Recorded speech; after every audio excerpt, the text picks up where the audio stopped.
Bom dia, eu me chamo Jane Mateus, sou do Rio de Janeiro, faço parte do grupo Ceia do Senhor. Todas as manhãs, às 7 horas da manhã, nós nos reunimos para participarmos da Ceia do Senhor. Agradeço a oportunidade do OMS e gostaria de compartilhar a palavra do Senhor que está em 1 Coríntios 11, 24.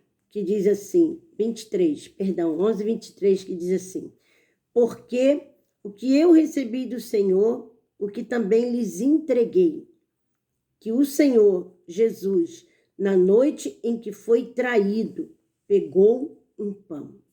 Paulo, ele começa a orientar a igreja de Corinto a respeito da ceia do Senhor. A igreja ela não entendia muito o significado da ceia. Eles não esperavam seus irmãos para ceiarem, pois não tinha ali uma reverência nas coisas do Senhor, faziam de qualquer maneira. E Paulo começa a ensiná-los neste momento.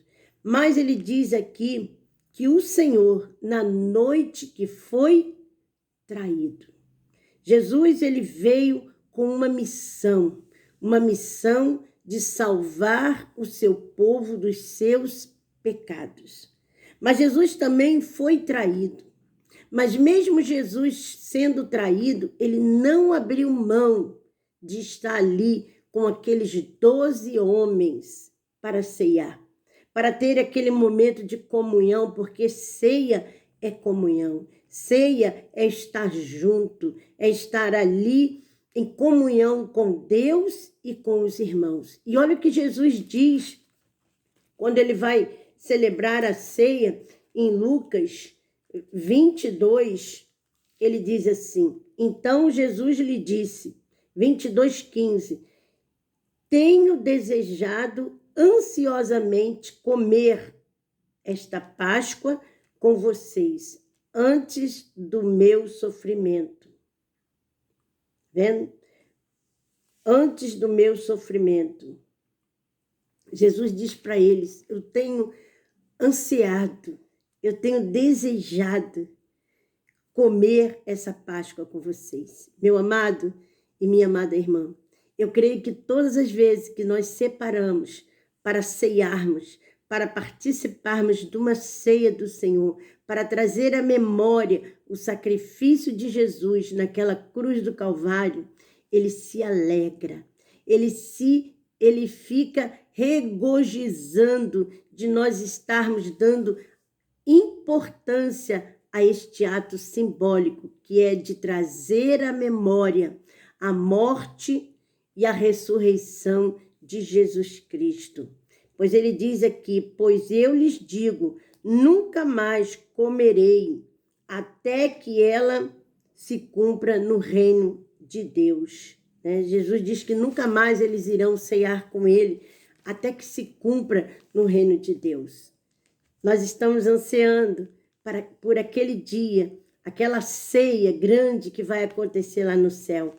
E Paulo prossegue dizendo, ele diz, na noite que Jesus foi traído, e tendo dado graças, Jesus pegou o pão e tendo dado graças, antes de Jesus pegar o pão, Jesus agradeceu.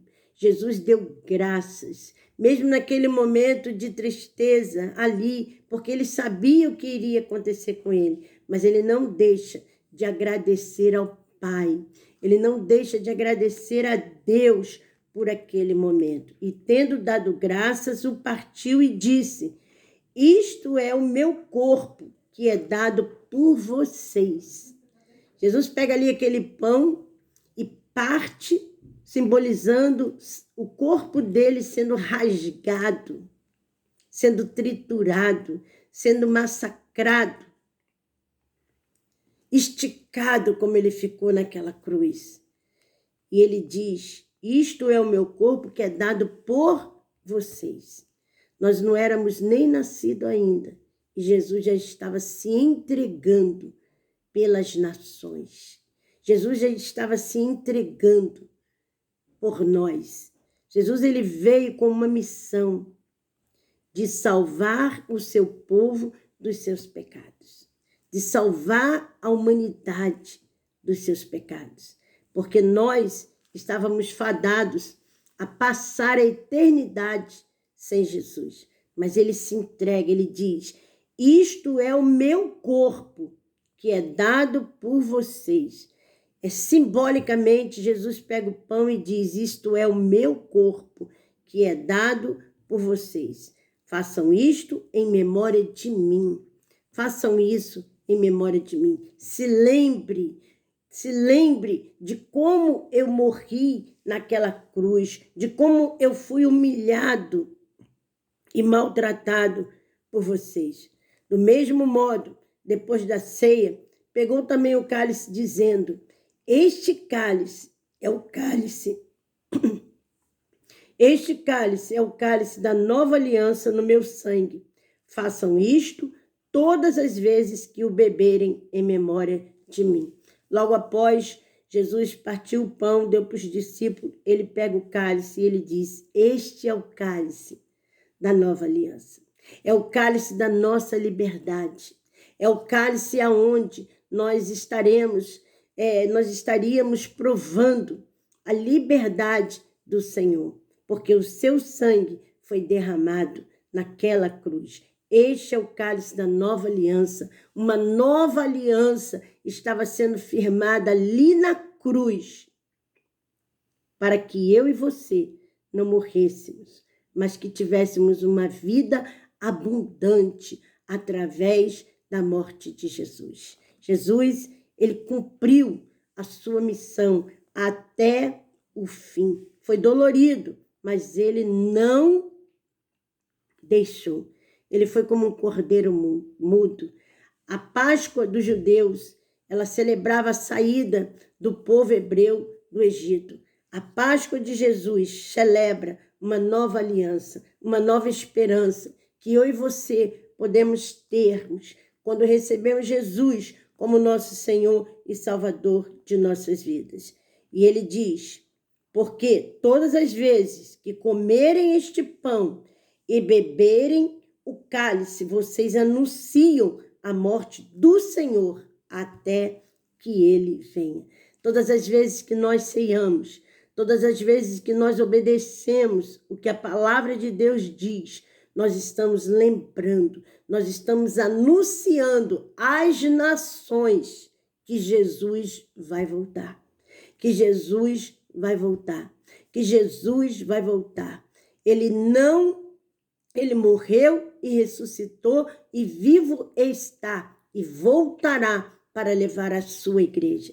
Jesus cumpriu a sua missão até o fim. E ele diz: todas as vezes que comerem este pão e beberem o cálice, vocês anunciam a morte do Senhor até que eles venham. Até que ele venha. E logo após, Jesus canta um hino e vai para o jardim orar. Vai para o jardim orar. Vai passar uma noite em oração, clamando a Deus, se fortalecendo, porque ele queria cumprir a sua missão. Jesus veio com uma missão de salvar o seu povo dos seus pecados. Que nós possamos agradecer a Deus todos os dias pelas bênçãos, pelas misericórdias, pelo amor, né? Deus amou o mundo de tal maneira que deu o seu único filho em missão para salvar o seu povo dos seus pecados. O amor de Deus, ele é grande. Por isso, nós devemos sempre glorificá-lo, exaltá-lo em o nome de Jesus. Deus abençoe a todos. Amém.